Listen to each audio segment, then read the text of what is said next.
You need winners? Let the Football Insiders show you how to make money.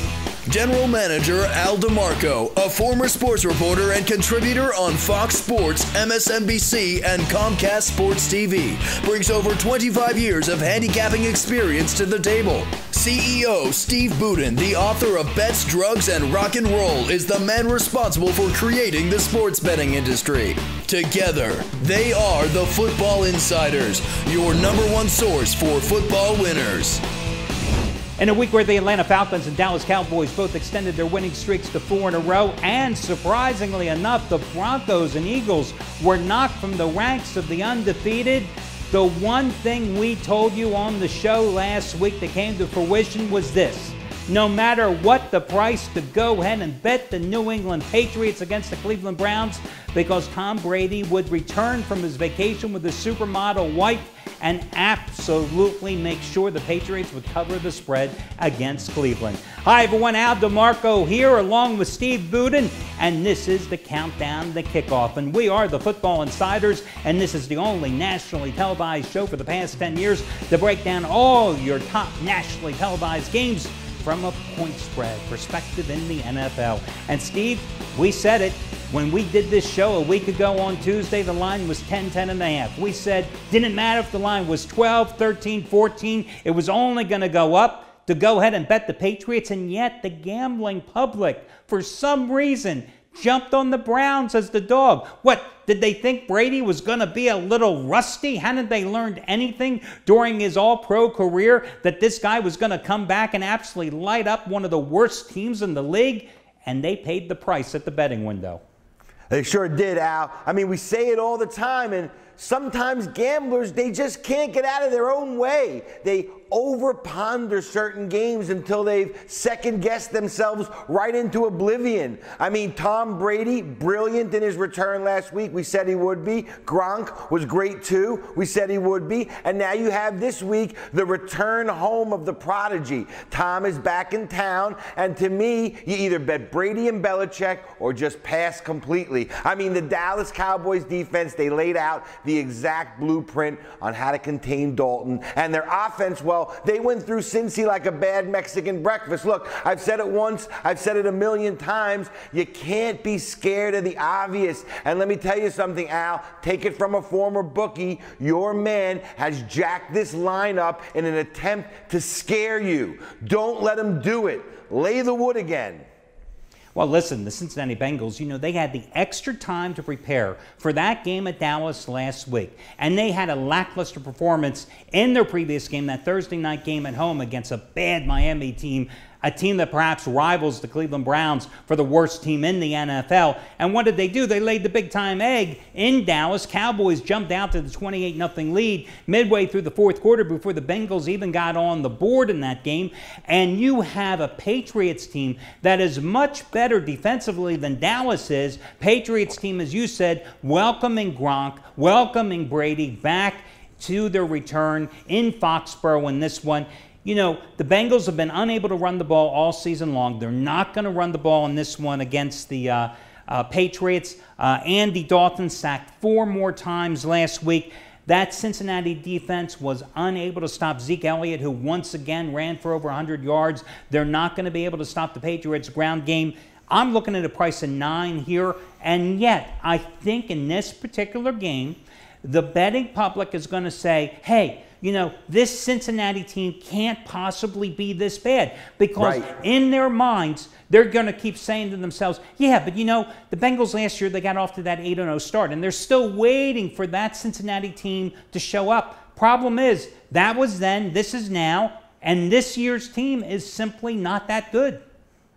No, I agree 100%, and gamblers have to get it through their minds. What they see with their eyes is what they see with their eyes. Don't second guess yourself. You'll be hopping on the wrong side all season long. Okay, next game on the board, the Giants minus the 3.5 at home against Baltimore. The Ravens last week lost 16-10 at home to Baltimore, to the Washington Redskins. And the amazing thing about that game, they scored 10 points against a Washington defense that had allowed 108 points in the first 4 games of the season. So not only did they lose the game, so the Ravens did the most important thing probably immediately afterwards. They fired their offensive coordinator. Now they take on a Giants team that is certainly reeling, played well at times against a very tough Packers team defensively at Lambeau on Sunday night, came up short in that game, pretty much in a must-win situation. But this is a Giants team that got off to a fast start this season, 2-0, and it all fell apart when they blew a 21-9 lead in the second quarter in their third game at home against the Redskins. Washington comes back and wins that game. They've since lost that game and 2 more. They're pretty much in a must-win situation. I said it once, I said it again last week. I think the Ravens are a fraud. I still don't believe in them. I would much rather, if I'm going to bet this game, put my money on Eli Manning in a battle of two teams, neither of which have a running game, but I'd rather back Eli Manning at home than Joe Flacco and the Ravens on the road. Yeah, I mean, Eli Manning and Joe Flacco, talk about washed up, Al. This game should be brought to you by Visiting Angels, for God's sake. I mean, it wouldn't surprise me if a game of shuffleboard broke out between these two quarterbacks at any moment.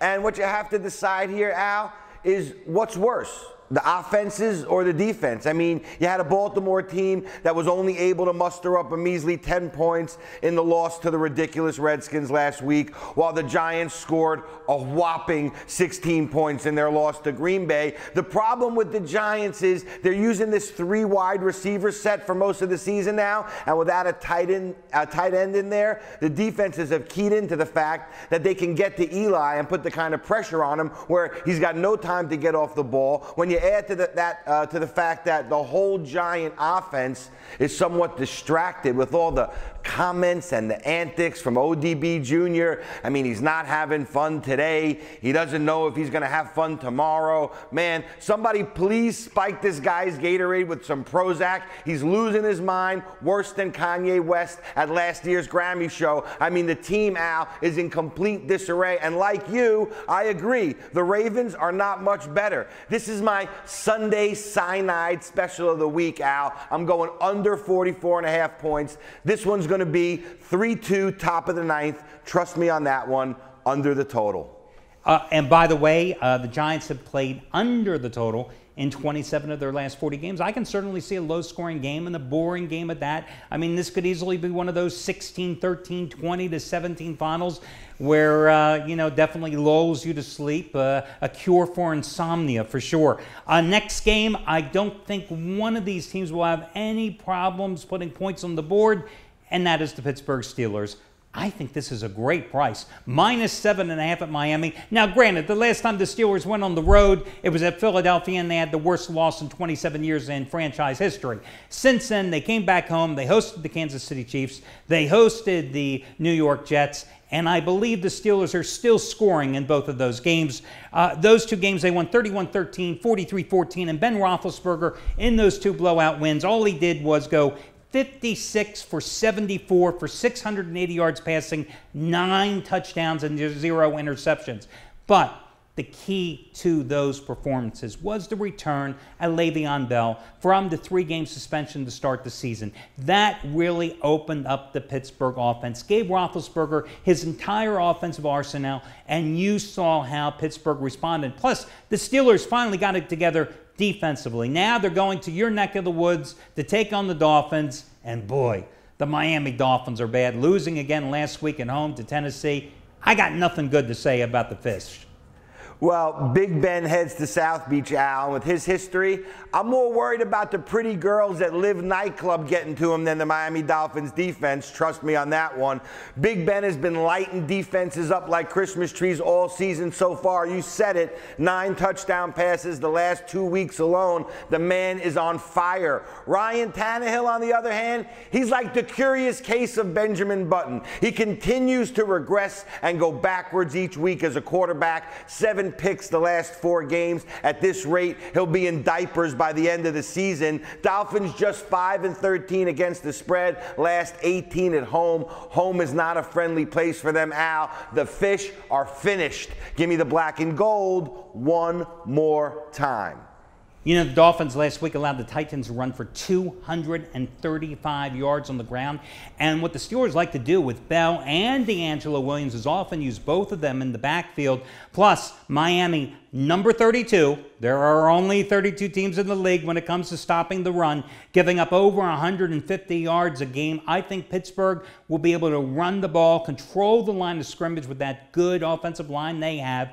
Miami has been unable to stop anybody else on the ground. They aren't going to be able to stop the Steelers in this one. I don't think Roethlisberger is going to need to have a big game here. This is going to be a ground game attack by the Steelers. They'll control the clock. I don't think it's going to be quite as high scoring a game for them, and I think a lot of people will get sucked into playing the over in this game, expecting to see the Steelers put another 30 on the board. I think it's going to be a solid defensive effort, more of a low-scoring game.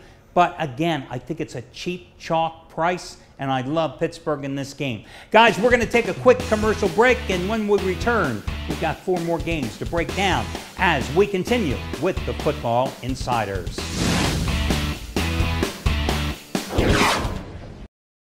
4.5 years ago, I created the Charity Play of the Week program, and in that time, you and I have created a community of caregivers and have combined to contribute well over $350,000 to people in times of need. For those of you that have joined me, my thanks. For those of you that are not aware of the Charity Play of the Week program, let me just remind you, once a week, I give one of the top plays from one of the handicappers away here at the site for free, no strings attached. If it wins, then on a quid pro quo basis, I ask you to make a donation to a charity recipient that I choose on a weekly basis. I don't care if it's $1, $5, or $50. You don't have to put in the $250 that I do each time it wins, but I ask you to participate. Why? Because it's the right thing to do. Why? Because it creates positive karma. And you and I both know in this thing we do called gambling, we can never have enough positive karma. Again, I give you the play for free, and if it wins, I then ask you to make a contribution. It's done on the honor system, guys. And again, over the past 4.5 years, this community of caregivers has contributed well over $350,000.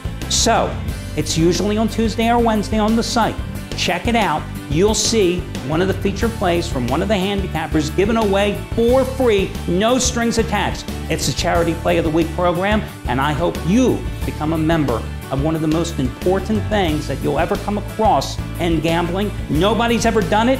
I created it, and it's definitely something that will produce some positive karma in your life and benefit others in a time of need. Before we kick off the second half of this week's show, I just want to make a public apology to all Philadelphia Eagles fans, because last week, as I was looking to go 4-1 with my Sunday best bets on the season, I backed the Philadelphia Eagles as a 15-dime best bet. So naturally, the Eagles fall down, give up more points in the first half against Detroit than they did in the first 3 games of the season, then come back, take the lead, only to watch Ryan Matthews fumble away the opportunity for them to sneak off with a win that they didn't deserve but potentially had within their grasp. And guys, it's all on me. It's all my fault. Now it's time for redemption. And I think you're getting a great price, but you're getting a great price for 2 reasons. One, because people don't know what to make of this team after the way they came back from that bye week with that sluggish first half performance at Detroit. And 2, because the Washington Redskins have absolutely dominated this series with 4 straight wins on the field, 3 straight covers. Philadelphia, 2.5 to 3-point favorite. I know which way I'm going, and I know Eagle fans are already worried. But Steve, I'll go ahead and let you have the first crack at this one. Well, Al, I always say it, I'll say it again. I don't go against the king of Philadelphia on Philadelphia games, but the Redskins coming off the so-called big win against Baltimore, a team led by Joey Buttafuoco Flacco. And let's be honest, Al, he may have had a good run back in the day, but at this point, he couldn't score in the orgy tent at Burning Man. Philly, they've got rookie Carson Wentz, only 1 interception on the season. It came on the last-second Hail Mary play in last week's humbling defeat to Matty Stafford and the Lions.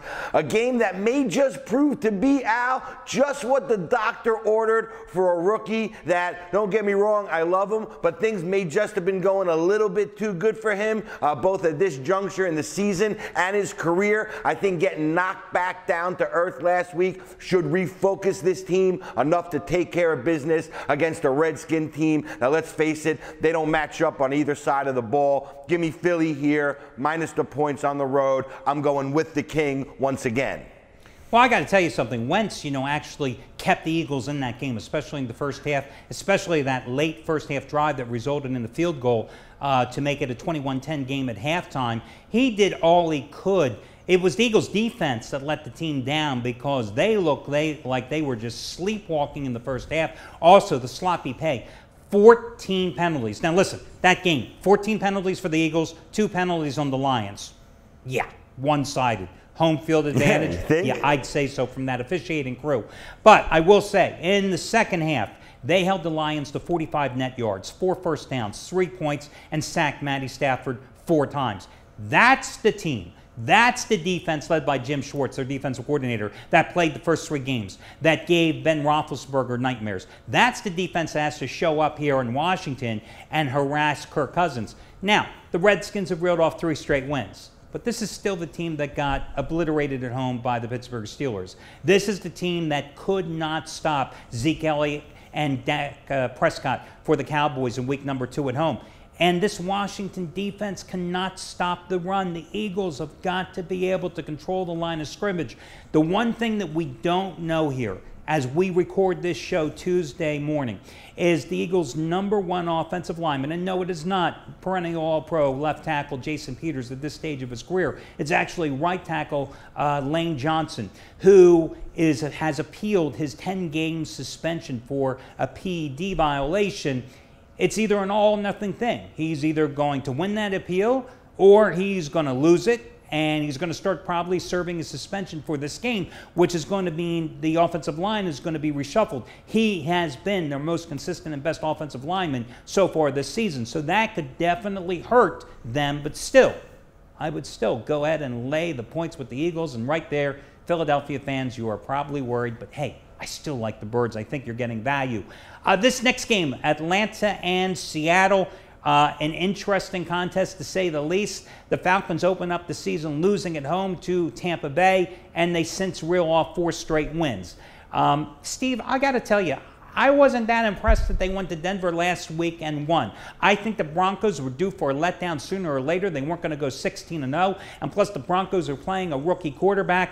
I look at the box score of that game, and I'm going, the Atlanta Falcons, a team that last year had a whopping 19 sacks, a team that this year I think had 3 sacks coming into that game, had 4 sacks of the rookie quarterback Paxton Lynch. It was a statistical anomaly. I just don't see that defense playing that well for a second straight week when they're in Seattle and that loud environment going up against Russell Wilson with the Seahawks coming off a bye.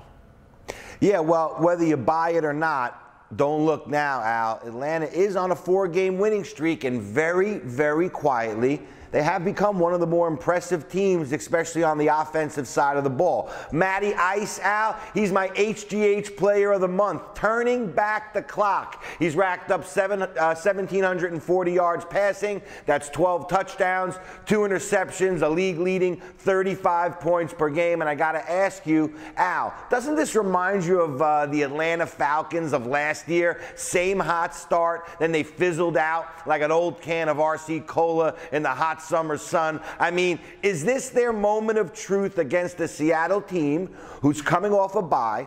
They're well rested. They're well prepared. A Seattle team that scored 27 against the Jets defense after, admittedly, they struggled most of the season to score before that. I don't know, Al. 46 points to me, not high enough. Russell Wilson, he's got the bum knee, but that forces him to sit in the pocket and throw that ball downfield. I like over the posted total here. I think it's a no-brainer.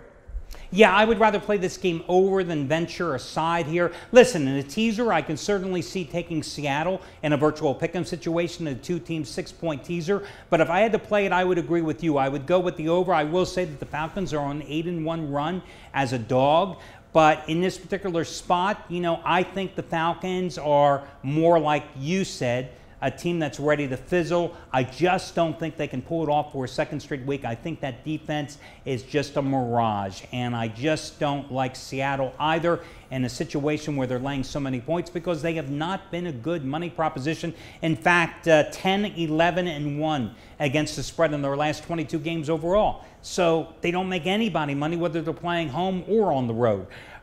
Next one, very good game. Now we got the Green Bay Packers minus the 4 points or so at home against the Dallas Cowboys. This one is a good one. We've got the Cowboys on a red-hot roll, winners of 4 straight. We got Zeke Elliott, 3 straight games over 100 yards.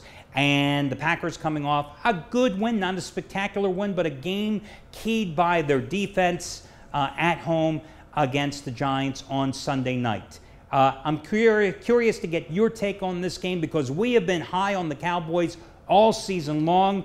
Is this the opportunity to jump off the Cowboys and take the Pack at home? Well, Aaron Rodgers, Al, is healthy. I mean, and when Aaron Rodgers is healthy, this Packer team is tough to beat at home. But this young gun, Dak Prescott, Al, is going so good. I don't think he's even aware of the history. I think he's on a mission. He's showing no signs, to me at least, of hitting that rookie wall. In fact, he's doing his best Roger Staubach right now, and Cowboy fans have to be saying, at least under their breath to Romo, what Mickey said to Rocky after getting knocked down late in the fight against Creed. Stay down, Rock. Stay down. Look, Romo, like it or not, Dak is the future, and names like yours and Des Bryant are about as relevant in Texas these days as bagel and cream cheese. Give me the new kids on the block, Al. I'm taking Dallas plus the points. Well, I've got to go the other way here. I would prefer to play the Packers. Actually, a great teaser opportunity here because I don't think the Packers are going to lose this game outright. The one thing I don't like about Dallas is that their defense, nothing to speak of. They don't have much of a pass rush. They're very thin. Their secondary definitely vulnerable, and I think that Aaron Rodgers will be able to pick it apart. The other thing is you've got a Packers defense that is #1 in the league against the run, giving up just an average of 42 yards a game. Now, they have not played a bevy of teams that can run the ball effectively. I will point out that, although they did stop Adrian Peterson early in the season before AP suffered the knee injury in week #2 in Minnesota. So I think that they will definitely be able to at least contain or maybe even bottle up Zeke Elliott in here. It's a tough price, but I would rather go ahead and play the Packers in this game. I just think the Cowboys have played great, but sooner or later the bubble's going to pop, and I think this is going to be the spot to go ahead and go against them. Final game on the board, Houston. Well, the Texans are certainly consistent. They are a 3.5-point favorite at home in this game. I say consistent because they are 0-2 on the road, getting hammered in games and losses at Minnesota and New England. But at home, they're 3-0 straight up and against the spread, and they are home this week. And I have not been wrong with a play involving the Texans so far this season, simply by taking them at home and going against them on the road. And, well, they're home, so you know what side I'm on.